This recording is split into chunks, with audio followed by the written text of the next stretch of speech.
রাজধানীর অভিজাত হোটেলের নাম শুনলে আমাদের মনে ভেসে ওঠে পরিষ্কার পরিচ্ছন্ন পরিবেশ আর মানসম্মত খাবারের প্রত্যাশা, কিন্তু সেই প্রত্যাশায় ভেঙে দিল রাজধানীর আবেশ হোটেলের একটি ঘটনার ভিডিও।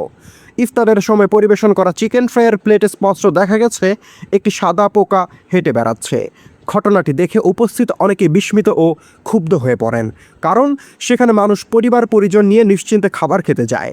সেখানে এমন দৃশ্য সত্যি অস্বস্তিকর ও উদ্বেগজনক। ইফতারের মতো সংবেদনশীল সময় যখন সবাই সারাদিন রোজা রেখে ভালো খাবারের আশায় বসে, সেই মুহূর্তে এমন অবহেলা শুধু একটি প্রতিষ্ঠানের মানকেই প্রশ্নবিদ্ধ করে না, বরং খাদ্য নিরাপত্তা নিয়েও বড় প্রশ্ন তুলে। খাবারের মান ও স্বাস্থ্যবিধি বজায় রাখা প্রতিটি রেস্টুরেন্ট ও হোটেলের মালিকের মৌলিক দায়িত্ব।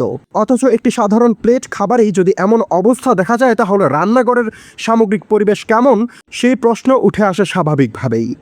সচেতন ভোক্তারা বলছেন, শুধু ক্ষমা চাওয়াই নয়, এ ধরনের ঘটনার সঠিক তদন্ত এবং কঠোর নজরদারি প্রয়োজন, যাতে ভবিষ্যতে কেউ আর এমন অভিজ্ঞতার মুখোমুখি না হন।